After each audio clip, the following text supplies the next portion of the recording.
Let's stay with us and speak to SABC News International editor Sophie Mokoena, who joins us live now. Sophie, we'll start right there with these remarks that we just heard from Benjamin Netanyahu. Let's talk about his insistence that Israel still has the right to defend itself, but also admitting that they will continue to do whatever they can to ensure that there is humanitarian aid. And I wonder, how does this then get done, especially in light of what we've been seeing on the ground? Well, clearly, when you talk about protection of states, it's enshrined in the international law.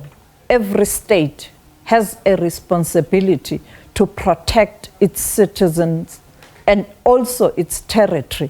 And therefore, no one has questioned Israel's rights to protect its citizens. But as you do that, you cannot kill other citizens in a foreign country.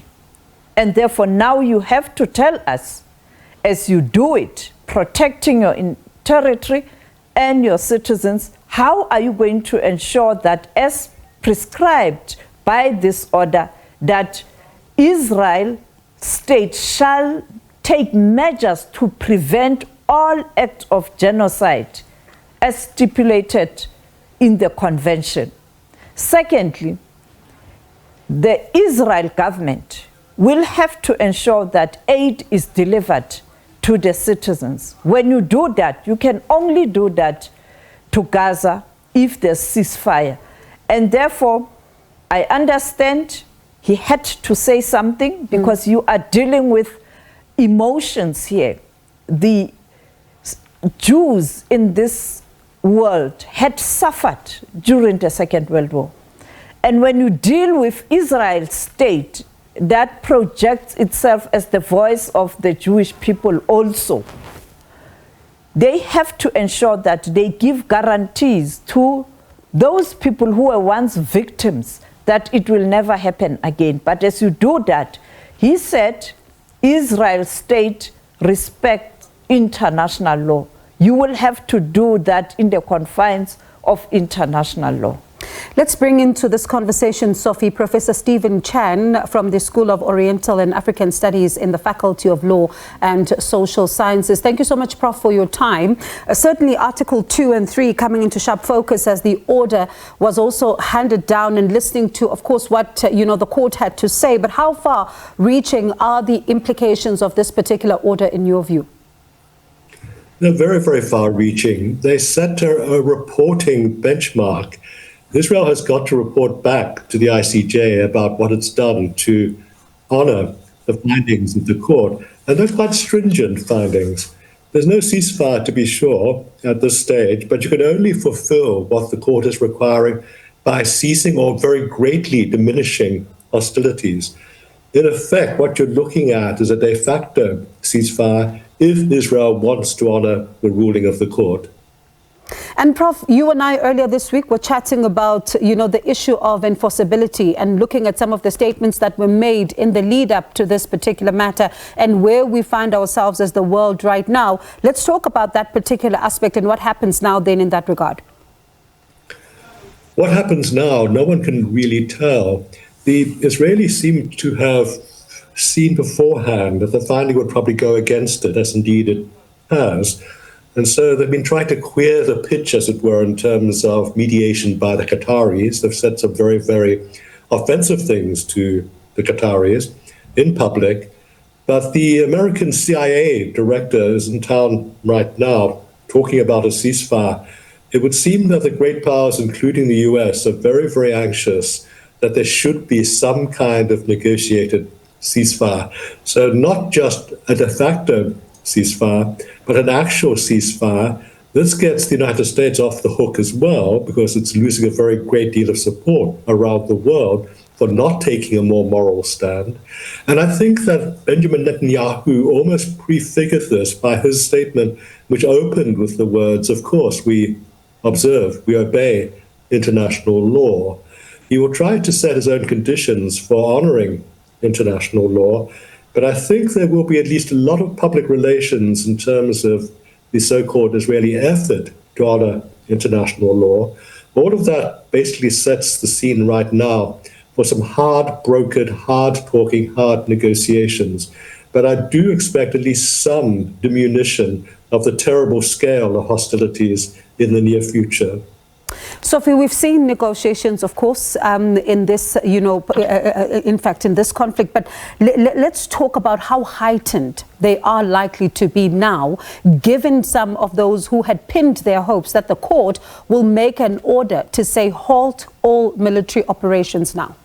Well, clearly Israel will try to wrap up what it has been doing. You recall when they were presenting a case before the court, they indicated that they are scaling down. And I think the professor is correct that they were anticipating that this will go against them, and therefore they came up with that statement that they are already scaling down. And we know that after South Africa indicated that it is going to the International Court of Justice, we saw that statement from the military, including the government, that they are scaling down. But the question is, practically, what are they doing? Only yesterday, we saw the flags, people blocking aid that was supposed to be delivered in Gaza. We had the United Nations saying that its center was attacked. We had the DG of the World Health Organization, Dr. Tedros, saying that it's a crisis, it's a humanitarian crisis in relation with health facilities. And therefore, so it's too early to really gauge what's likely going to happen. But I think the professor is correct to say this ruling or the provisions that were outlined by the court are not something that you can say this is something that you can't take it serious. I mean, the fact that the Secretary of State of the United States of America, Blinken, spoke to Minister Naledi Pandor ahead of this ruling speaks to how even the friends of Israel were panicking. And I'd like us to, just reflect on this particular statement I'm about to read from the South African Jewish Board of Deputies. They welcome the International Criminal Court's, in fact, the International Court of Justice's recognition of Israel's right to defend its citizens by denying the ANC government's request for a ceasefire. This court was never asked to determine the merits of the charge of genocide. It was only asked to provide interim measures, 2 of which were granted. The court's call for the hostages to be freed is a fundamental requirement for the end of the conflict. It is regrettable that the South African government did not put pressure on Hamas to release the hostages from the outset, which would have averted such terrible loss of life. We are saddened by our government not playing a more constructive role in engaging both sides as they have in every other conflict to help to bring an actual end to this war. We continue to mourn the tragic loss of life on both sides and support the continued facilitation of humanitarian assistance to alleviate the suffering of innocents caught up in the Hamas war. And let's just reflect on that, Prof. Well, I think that the Board of Deputies is putting as brave a face as it can on findings which were essentially findings against the conduct of the war by Israel. And it's true that no ceasefire was ordered. There's also a truth that the case of genocide is one that's going to continue for the foreseeable future. This is not over yet. This is a series of interim measures of a humanitarian nature which do recognize, however, that what is embedded in the Israeli attack on Gaza are genocidal qualities which have endangered to a very great extent the population and the facilities of the people of Gaza. So what you've got is, in fact, something which can bring a little bit of comfort to both sides. You can put a brave face on it if you're the Board of Jewish Deputies, but essentially the findings of the court were very, very much critical of the Israeli actions to date. And as I said, the key part of all of this is the 1-month reporting deadline. What have you done to bring down the scale of atrocious military action which has affected people in such a genocidal fashion? And Sophie, really it is at the heart of it, especially when we listen to what the court had to say about what is unfolding. And, chilling words, the court saying that there is urgency and there is a risk to irreparable prejudice, and also saying that the catastrophic humanitarian situation in Gaza is likely to deteriorate further before the court even renders its final judgment on this matter. It's true. We've had the Secretary General of the United Nations, Antonio Guterres, on Saturday, painting a very bleak picture in terms of this. And I think those words, when the judges were finalizing this ruling, they also took that into consideration from the world body, as it is an organ of that world body. On Sunday, similar statements during the G77 plus China meeting in Uganda. And on Monday night, that powerful statement at the Security Council, painting a bleak picture. And we've seen reports from the UN agencies that deals with humanitarian crisis. They are really worried, and they are saying the situation has gotten out of hand. The DG of the World Health Organization, Dr. Tedros, also making a strong statement yesterday in relation to the health facility. And as I pointed out yesterday, those trucks that were blocked from delivering aid to Gaza, and Israel flag, hoisted in the air when that blockade was implemented. And therefore, the court is correct. We don't know what's going to happen, but I think these measures might help somehow. And remember, there's another important ruling in relation to Israel, that it shall, or the state shall ensure that they don't destroy any evidence. And therefore, I think that evidence will be used later when the real case resume or the matter is head of the genocide. Because it wasn't about whether Israel has committed a genocide, but of course they agreed to hear the provisional measures request because they felt that there's some case to answer or to respond to as the World Court. Prof, I wonder then, we talk about Israel right now. Of course, this order, and as South Africa went to this International Court of Justice, there is, all eyes are on Israel. But how much of a reflection right now do the allies that have been supporting Israel need to do? How much of looking themselves in the mirror do they need to do right now, especially given the level of support that countries like the United States, for example, were giving to Israel? I think that there will be a lot of looking into mirrors, not so much in terms of how can we be more moral, but certainly how can we, to some extent, diminish the charges of immorality that might now start hanging over us. What the court case has done, this is the great triumph of the court case brought by South Africa, it's played a huge role in consolidating international opinion against the war in Gaza. International opinion now will be a very powerful lever precisely on the allies of Israel. It's certainly making the United States think twice. What they'll do remains to be seen, but I think the US would be supportive of some kind of negotiated ceasefire. Now, this could also play well for Netanyahu if the hostages are released, of course, but all of this is in the nature of those negotiations and how far they can go. But certainly I think that the International Court of Justice case has been something which has swung even undecided people to get off the fence. It's consolidated international opinion against the war in Gaza at this point in time. In other words, insofar as a court case can, it has mobilized international opinion. It is a victory for South Africa, of course. It will be seen in the longer terms as the start of a turning point in favor of the Palestinians. We still have Professor Chan as well as our international news editor, Sophie Mokoena, still with us. And let's talk about some of what she says, Sophie. The meeting, of course, this is nothing new. We've heard about the meetings, but in reaction to that particular statement saying that it's a narrow view, but still saying that the meetings must happen as the parties must now work closer together.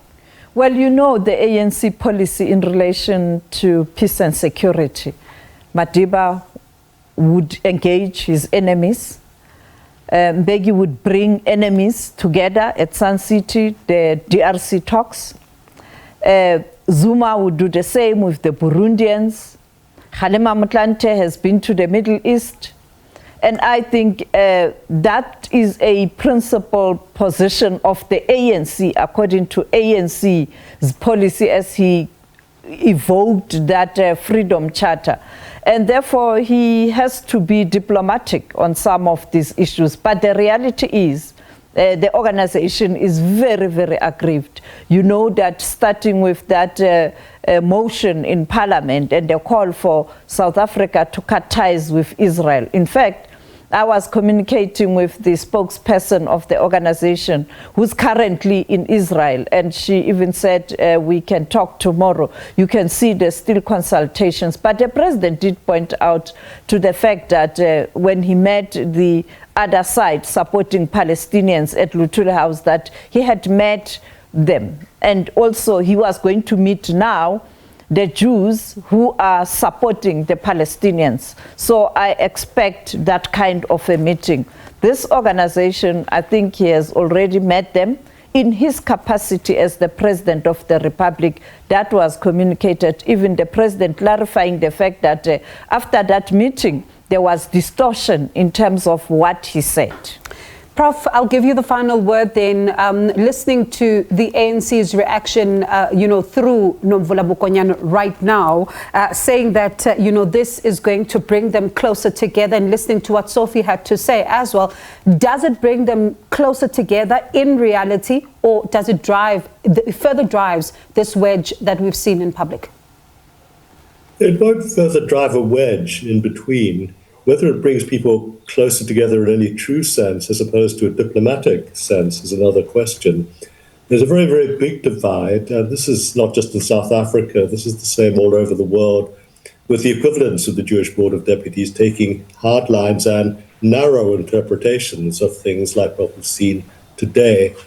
I found a word, however, about the International Court of Justice is very, very much the judgment as delivered point by the President O'Donoghue of the court, point by point in terms of Israeli action by Israeli action and how excessive these actions have been and the terrible effects they have had.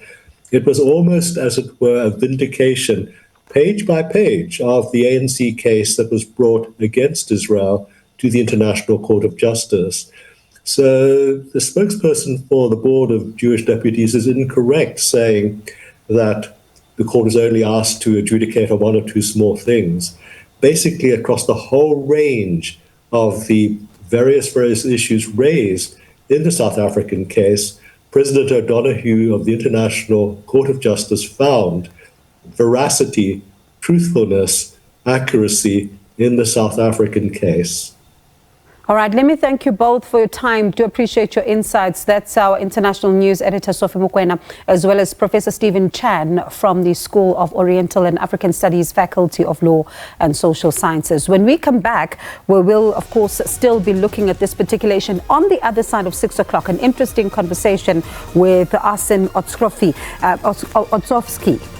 He's the human rights lawyer and the International Legal Forum CEO, and we will be getting his reaction on what he makes of this entire case, and does he really believe that it will be a moment for South Africa to find its way back with the nation of Israel? Do they come together diplomatically? Do they come back together at the table on the ground? What happens then from his view? We will be bringing you the other side on the other side of 6 o'clock.